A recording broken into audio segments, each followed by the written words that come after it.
All right. Well, I am pleased to have a dear, dear friend here. And as someone who loves to give flowers, a few things I just need to say first. So first, thank you for coming. I appreciate you for being here.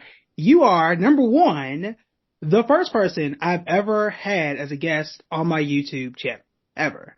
Yeah. I've, yeah. So I've done, I've been doing this whole thing. Oh, it feels like forever now. It's been like 14 years now, which is crazy to think about. But I've been doing YouTube seriously for the last like 2, maybe 3 years, and I've never had a guest. So you are the very first person. I wanted to save it for someone special. And also for anybody who's watching, if you've ever seen me on TV or you've seen me on Wire and you're like, hey, that guy's really good at this, it is because of you. So everything that I have learned, I have studied, I have taken classes from you, taken notes, and I just really appreciate all of the knowledge and wisdom and the mentorship that you have given over the years. So I really appreciate you. Oh, that's so nice of you to say. Thank you. I appreciate that. Yes. And you know how I am. I try to spread love. I'm like, I'm not gonna be doing this forever, And I feel like, a lot of us who've been in this space for a long time, and I've been in this space for 20 plus years, it's only right and fitting that we transfer and pass along our knowledge, our skill sets, our insights, and our relationships and connections, whatever can help. And so, we were just talking before we went live about how I'm further along on the curve than you are. That my daughter, my last daughter, is about to, going to be going off to college. And you got Cub, and you got a while to go before you get to Yeah. college. So, but it's only fitting. So first I appreciate the, giving me my flowers and all that. But, I love when I see you out there winning. I love when I see you doing things and just, the space is so big that we need all hands on deck. We need folks to be talking about investing and about wealth management and about just proper, financial, guidance because so many folks just haven't been taught. Yeah, I appreciate that. So for the people who don't know you, I want you to introduce yourself, let them know who you are and why you are such a renowned expert. Well, my name is Lynnette Khalfani-Cox. I'm known as the money coach, and I teach people about personal finances. Everything from how to get out of debt, how to save, how to invest for the future, plan for your retirement, and yes, even pay for your kids' college education, like I'm about to do for round 3. And I own a financial education company with my husband, Earl Cox. We've had the business. I started it 21 years ago.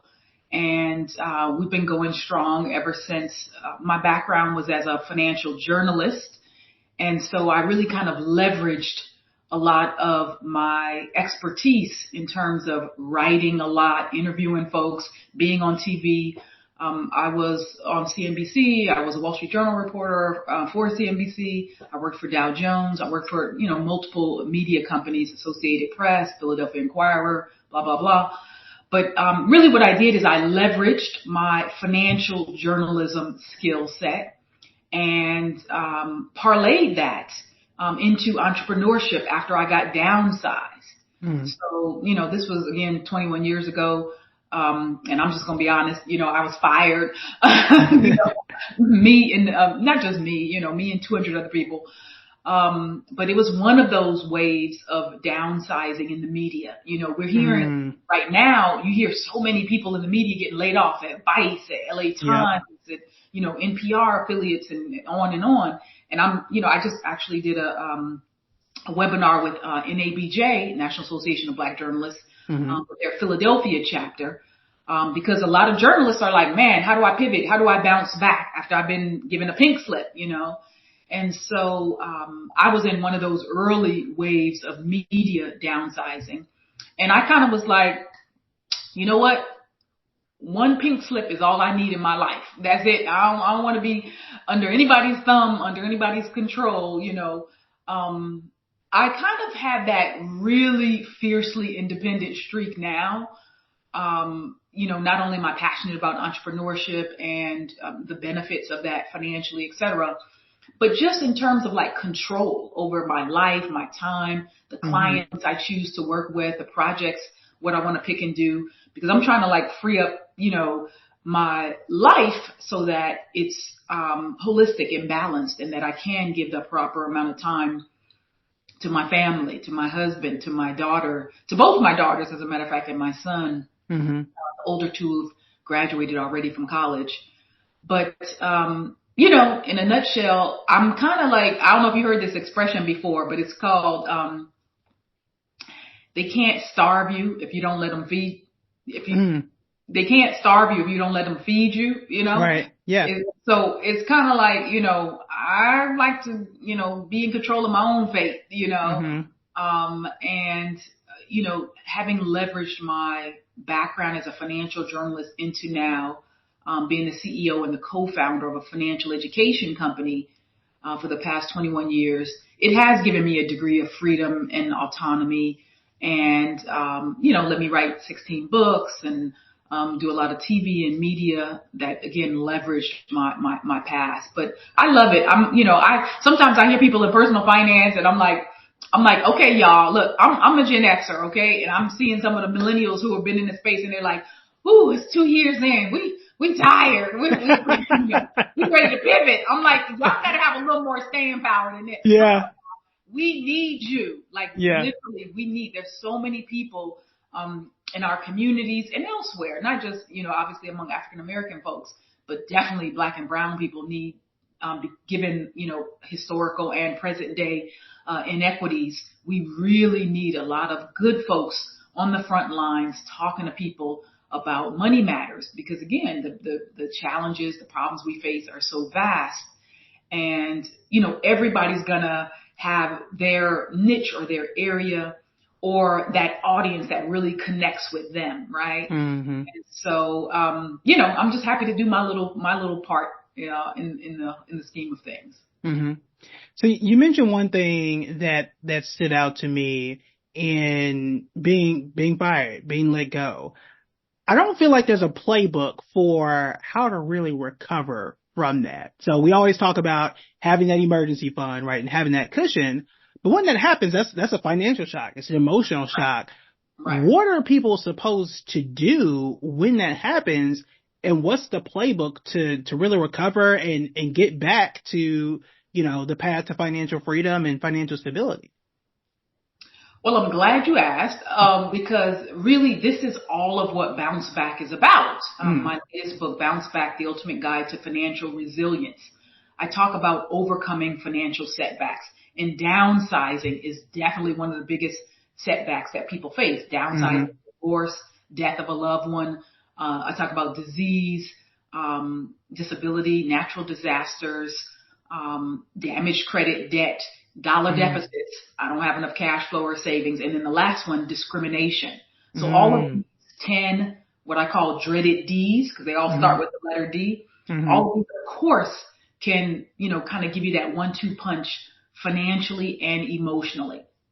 So in terms of bouncing back on the career front, I give a ton of advice in the book, but I would just really capture, I guess, some of the advice by talking a lot about the emotional side of things. And I know this might sound counterintuitive to folks, because people are like, well, just tell me the steps, the 1, 2, 3, like how am I going to get a new job? How am I going to come back better? And blah, blah, blah. It don't work like that. Okay. So, first of all, one of the things that I noted, in Bounce Back is that research, shows that 80% of financial decision making is emotional, right? Nobel Prize winning economist Daniel Kahneman, of course. Unfortunately, he just died last month. But he proved this, which in effect means that it's not about logic or, statistics or what's rational. We're irrational creatures, human beings, And so if you don't have your head in the right space, if you don't have your emotional and mental well-being, if you're not centered, then you're not going to be in the right place to make good financial choices and decisions anyway. Whether that's what job should I take, you're going to like do the desperate thing and just take the first thing that comes along. Right, or, right. whether that's other financial choices. So a lot of what I talk about in Bounce Back, the first couple of chapters, as a matter of fact, is really completely focused on your emotional well-being. And Mm. when it comes to job loss, Kevin, I can tell you that most people just want to skip over a couple of the first steps that you need to do. They want to get right to the job hunting and let me find a new job. Yeah. But a career advice expert, her name is Maggie Mistel, she gave me a framework as you asked for, kind of a blueprint for, how do you bounce back? How do you recover? And in a nutshell, she talked about a 3-phase process, which is soul search, research, Mm. then job search. Mm-hmm.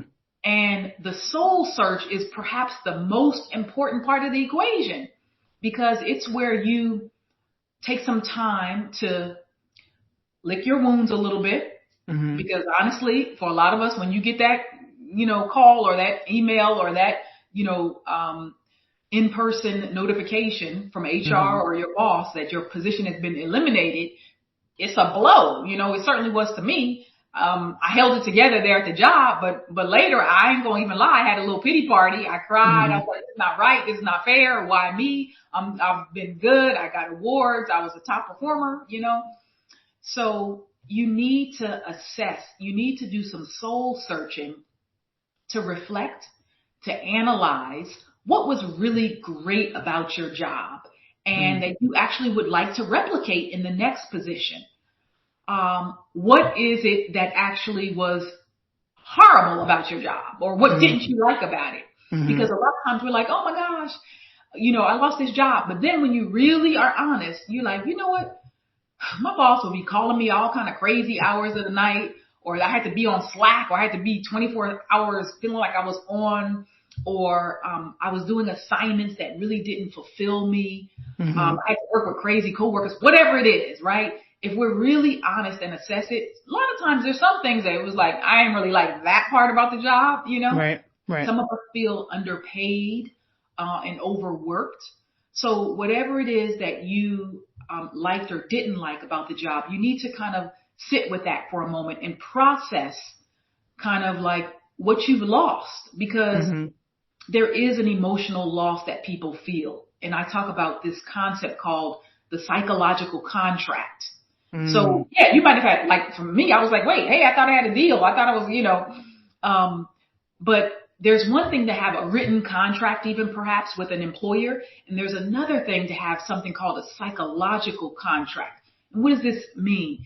It really refers to that set of expectations, unwritten, that an employer has with their employee, right? And vice versa. So the employee might be thinking there's a certain amount of tenure that I'm going to get. There is a certain amount of job stability. There's a certain opportunity potentially for advancement or promotion. There's a certain amount of longevity. If as long as I don't quit and I keep doing my job, I might stay here on the job. But when that pink slip comes, the psychological contract is broken. And so that's why you find a lot of people go into like depressed states and they're like, this is not right. I gave this company 10 years, 20 years or whatever X of my life, Right. They feel depressed about it. So anyway, you go through this kind of soul search phase. Then you get to the research phase where you start an exploration of things where you're like, you know what? I did always say I wanted to start a business. Is entrepreneurship right for me? Mm-hmm. Or, maybe I can use my skills in something outside of this industry that I've been working in for the last X years. And I always wanted to try something new. So again, that's where you're doing a lot of research, exploring, you're talking to people, former colleagues and coworkers, industry folks that you're leveraging your network, and nurturing your relationships all along the way. And then after you kind of know like, okay, this is what I want. After you're able to more concretely say, this is what will make me happy. This is what will help me to fulfill my purpose and pursue my passions at a higher level or let me operate in my genius zone. Mm-hmm. Then you're able to job search in the right way effectively. And for some people, it might be, I want another job. For others, it might be, I want to become an entrepreneur, In Right. my case, certainly, I I didn't even know this at the time when I got downsized in 2003, but I did reflect, but I did very quickly pivot literally the same month. My last day on air, at CNBC was March 1st, 2003. About 3 weeks later, that same month, I started my company. Mm-hmm. So I did have my pity party, but it didn't last too long, you know. Yeah. But essentially, what it boiled down to for me was, I was like, I love what I do. I like being on TV and talking all the time, and I like writing about money, and I still want to share that, my knowledge with people, etc. And I said, I just don't want to do it for somebody else now. Mm-hmm. I want to do it for myself, you know? And so that was the path that I, kind of navigated and crafted for myself. And thankfully, thank the Lord, let me knock on wood here. It's worked. It's been 21 years. I haven't Yeah. looked back. I make way more money working for myself than I did, working in corporate America. Mm-hmm. So, it's great. Good. So another thing that stood out is you mentioned a lot of those D's, the things that can put people down or really serve as an obstacle. One of those we know, I feel like one of these I think is being discussed more, and that's divorce. And there are a lot of people who have talked about how that is a major financial event, and it is. Another one though that I don't think is discussed enough is the disability piece. It's Yeah, something that can sometimes be temporary, sometimes be permanent, but it's always expensive. And it is something that is difficult psychologically, obviously physically, and then financially. Why do you feel that one is kind of glossed over in some spaces? Like I feel like we talk about life insurance, investing, savings, the job piece. I feel like the disability possibility part of it is just, if it happens, that's terrible, but we don't really discuss that enough, and how important it is or how crucial it is, where if you don't have a disability, that sometimes can make or break your entire financial future. absolutely. I think it's in that bucket of things that people just don't want to talk about or don't want to discuss because they feel like, oh, it won't ever happen to me, or the prospect of it happening seems so overwhelming to them, Mm-hmm. perhaps financially or emotionally. Just like a lot of people don't want to do their wills or create an estate plan, and they're like, oh, I don't want to think about death or something Mm-hmm. like that, right? Mm-hmm. But the statistics are very much, showing us that all of us need to have a plan for what Yep. would happen in case we became disabled. 1 out of 3 Americans is going to face a disability by the age of 50. Mm. And certainly the numbers go up the older you get. Right. And remember, disability is not just a physical. It could be something related to someone's vision, their mobility. It could also be cognitive disabilities that people face, etc. So, it's a broad spectrum when we start talking about disabilities. Mm-hmm. Um, there's a lot people can, start to do. You mentioned about divorce and disabilities. Let me touch on both very quickly.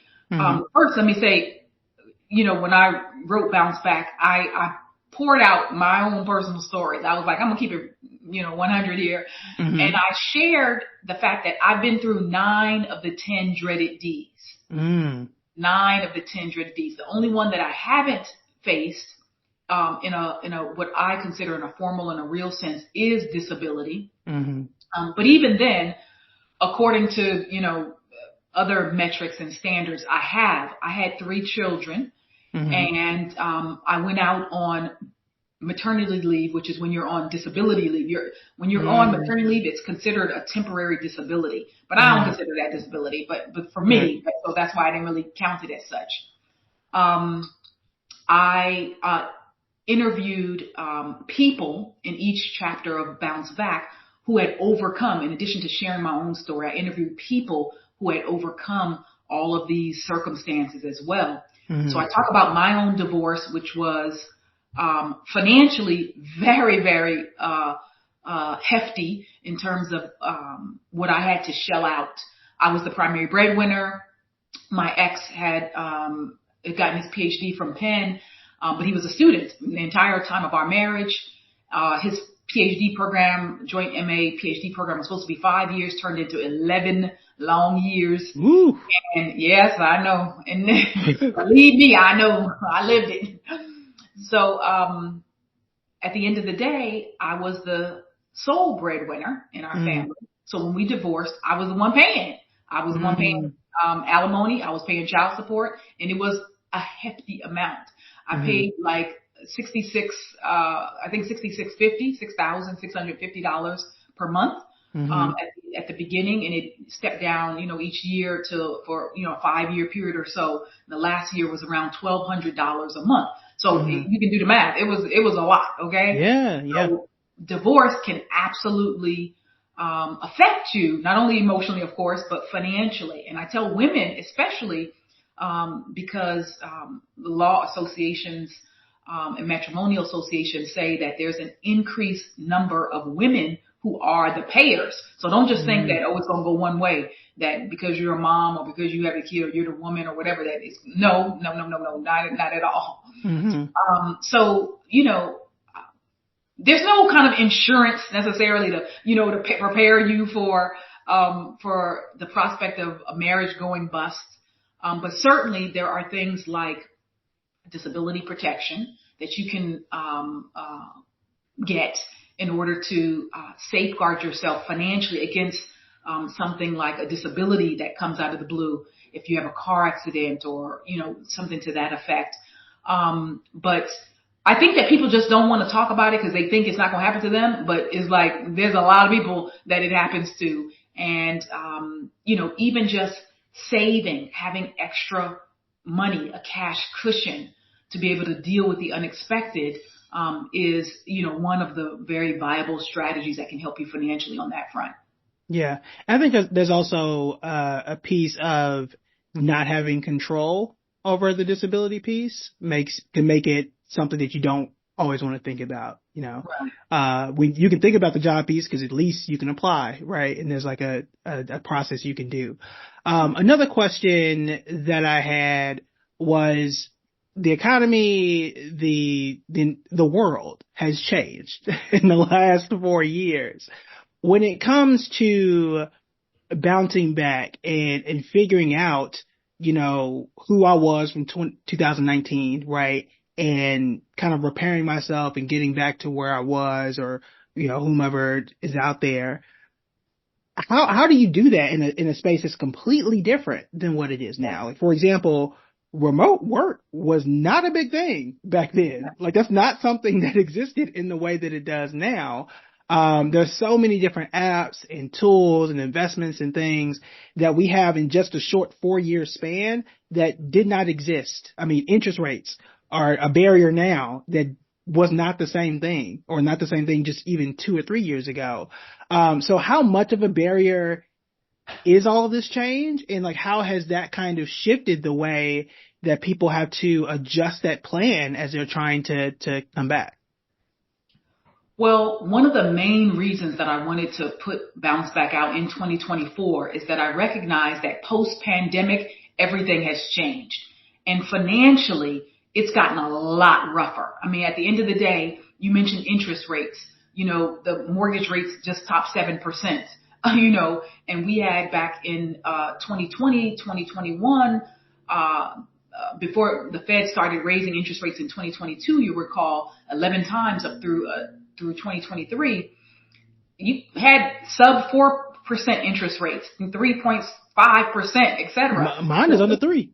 Yeah, even under 3. There you go. You have great credit too. But now that not only have interest rates risen, right? We've dealt with inflation for the last several years. Yep. Shrinkflation, which is a sneaky form of inflation where companies and manufacturers are essentially giving you less product, packaging it in something that looks kind of big or the same, but they're giving you less. So that's a price increase that that folks are dealing with. But everything is more expensive. Healthcare, housing, gas costs. Now we acknowledge, of course, and we know, we're watching the data and we see that on the one hand, it seems like, wow, the economy is doing great. You look at the stock market, the stock market is booming generally. You look at the fact that we have, newly minted millionaires every single day.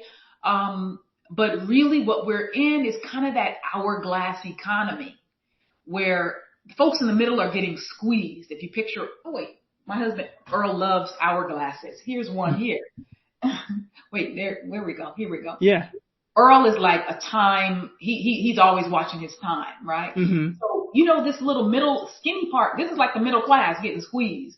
Right. And I should probably put this going this way now, because at the bottom are most people, Mm-hmm. and the 1% is up here, or the upper echelons. It is folks who have assets, who own real estate, who own income producing assets, whether those are fixed income securities, mutual funds, stocks, of course, et cetera, ETFs and so forth, and other asset classes. But for many, many people, the vast majority of people, 75% or more, they're just living paycheck to paycheck. They're just Right. trying to struggle to make ends meet. And it's tough. So I think we do need to acknowledge and realize rent is higher, mortgages, housing is higher, Mm-hmm. food costs, healthcare, cost for college, just everything costs more money. Mm-hmm. So inflation has moderated, meaning the pace or the rate of inflation is not as fast as it was in, the last couple of years, but it still feels like, well, dang, everything costs a lot more money. Mm-hmm. So, the what in terms of what you do is a whole host of strategies to be able to better navigate. Certainly I tell people who are thinking, I got to pay the bills. I got to keep, the lights on. I got to put food on the table. I understand that. Absolutely. But don't forget about future you. Like, do not be so solely focused on the here and now that you lose track of the medium and long term, because I'm telling you, you're going to be 45 in a minute. You're going to be 50 in a minute. You're going to be 60 and you're going to be like, oh my gosh, what, I don't have enough money saved for retirement. Mm-hmm. So you have to do both. You have to think about, yes, the here and now, but don't neglect future you. So for some folks, that's going to mean, okay, let me make sure that I'm contributing to my 401k, my 403b, my 457 or thrift savings plan on the job. Again, if you're working for, a federal or state government or for a nonprofit with those 403bs, taking advantage of that match you might get with your employer. Effectively, if they're going to match you dollar for dollar up to a certain percentage of your income, that's like getting 100% return on your money. Right. And you're right. never going to get that in the stock market. Guaranteed. If you put in 4,000, they say, well, we put in 4,000. Yep. Don't forego getting that free money, right? Some people are going to have to jumpstart their emergency fund or their savings or their nest egg by simply selling stuff. Mm-hmm. A lot of us have way too much stuff in our homes. We tend to be minimalist, and I'm constantly trying to purge. I live in a big house, but it's actually quite sparsely, decorated. I don't have like rooms with stuff, from here to there. Mm-hmm. But I have been guilty of it in the past. So it might be clothes, electronics, household goods, books, whatever it is. If you no longer want, need, or use it, sell some of that stuff and take that to put it in your savings or your emergency fund, again, to when times get lean. And then you can do a strategy that I call switch and save. So Kevin, a lot of folks, a lot of experts, they'll say, oh, don't go out to Starbucks. Don't drink a latte, or you shouldn't, if you in debt or if you broke, you shouldn't be, going out to eat at all or traveling. I'm like, can y'all give people some realistic advice? Like, people are like, I work hard. I'm not trying to what's it all for, Right, right. So, I do feel like, of course, there needs to be accountability and people need to understand the consequences of their individual choices and all that. That's absolutely real. But it's also real that we shouldn't put people in financial straitjackets. Mm-hmm. We shouldn't financially shame people for their choices and for them wanting to live and to not, feel like I can never buy anything. I can never do anything. I can never have anything. So when I talk about the switch and save strategy, I'm contrasting it with that mindset or that philosophy that says, that's a Dave Ramsey style. Well, you shouldn't, if you in debt or you sell everything just until you get to, you wait until you can save to buy a house. Mm-hmm. Really, like I'm gonna buy a house in cash in today's market. No. Right. Exactly. Not gonna happen. Okay. Or those who are like, just really hardcore with saying you gotta scrimp and save and sacrifice and gut it out. Again, I recognize, because this Lynnette, now 20 years in the game, I understand that everybody has a different money personality and temperament, even generationally. People sort of think differently, right, about what it even means to sacrifice, right? Mm-hmm. You think across the generation. So, there's the greatest generation, which were our older folks, 75, 80 and older, Mm-hmm. right? Then you have the silent generation, retirees. Then you have baby boomers. And my husband Earl, who turned 60 this year, he's a baby boomer technically. Then you have the Gen Xers, myself. Then you have millennials, then Gen Z, right? So go this whole span. For a member of the silent generation, for a member of the greatest generation, they're like, yeah, I do that bid easily. I can just save up. It's nothing for them to say, okay, I'm not going to eat out for a month, for 2 months, 3 months. That was the era that they grew up with, right? Right. But you tell somebody who's 25, don't eat out for a full month, don't have Uber Eats, DoorDash, don't go out with your friends, don't do, that ain't realistic. So I said all that to say, switch and save is really about not beating people up emotionally. It's about how do you just still spend on the stuff that you are going to spend on anyway, but just do it smarter. Switch from spending on more expensive things to less costly, more affordable things. That's it. So it could be, we were talking about disabilities. Disease is another setback that people face. And the CDC says 60% of all adults in this country take medicine of some kind, pills, injections, prescription drugs, etc. Average brand name prescription is $100. Easy switch. Just switch from a brand name medicine to a generic medicine. That generic medicine is going to cost $30. That's a $70 a month savings, $840 over a year, right? Right. So, you got your credit cards. People got credit cards. And again, because of high interest rates, the average interest rate is above 20%. What's the switch? Switch. Get a teaser rate card, 12 or 18 months, a 0% deal. Yep. Where you're still paying on it, right? You're still paying on that card, but you're not paying that same 22, 24% interest.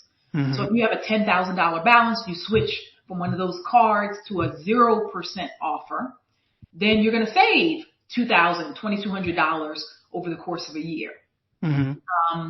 So, strategies, things like that. Your cell phone service. Again, everybody loves to have their, I got mine, I turned it down here, but, smartphone, right?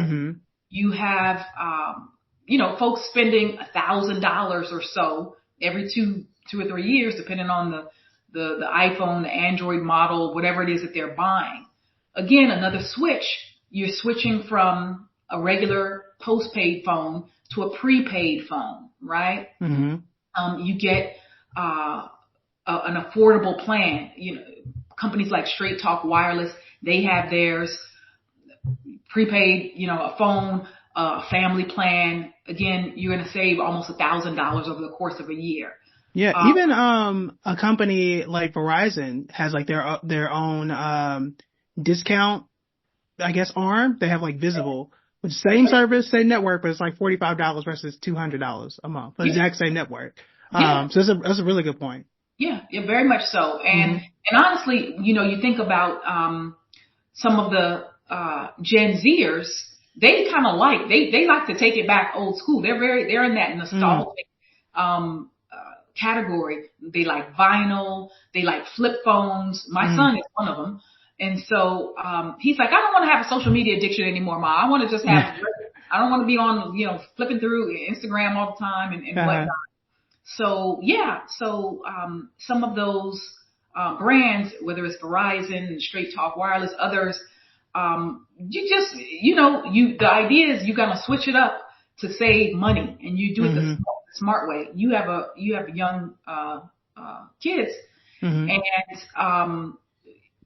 daycare. That's another one that's super expensive for folks. Ooh. You know, and $20,000 or more a year. I don't know what you pay Mm-hmm. on childcare. Too much. Too much.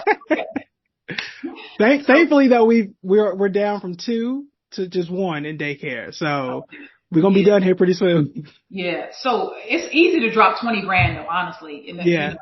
So, but here's the switch here. You go from paying daycare or a nanny. I used to have a nanny. And for all 3 of my kids had nannies at different points. Mm-hmm. I mean, again, they're older now. They're 26, 24, and 18. So I'm thank the Lord Almighty. I'm past those days. But, again, if you're dropping $10,000, $15,000, $20,000 a year, or if you have a nanny, for example, you can do something called a nanny share.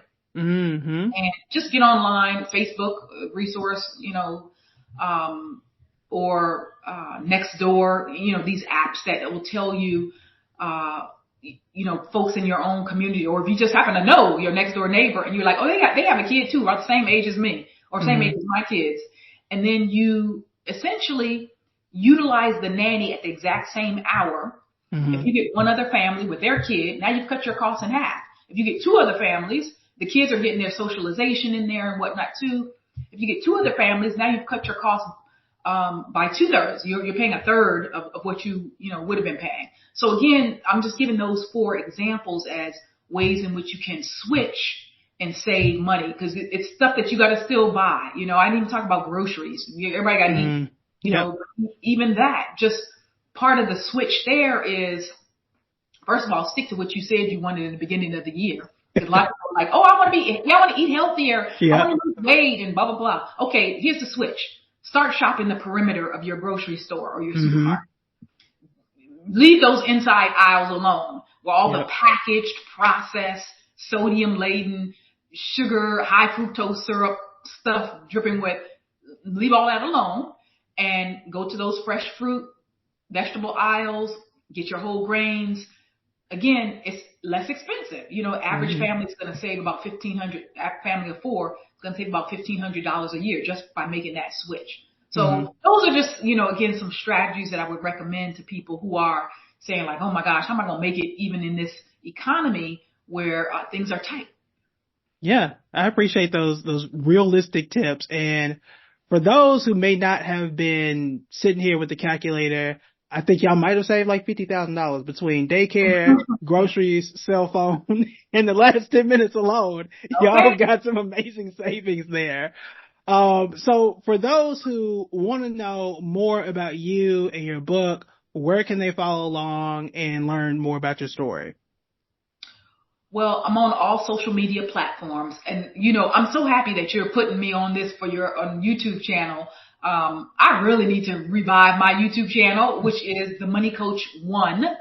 But all of my other social media handles are either the Money Coach, like on Twitter/X, it's at the Money Coach, and I'm on Facebook, LinkedIn, Instagram, etc. And it's under my name, Lynnette Khalfani-Cox. And my personal website is also LynnetteKhalfani-Cox.com. All right, thank you. And I'll make sure those links are in the description below.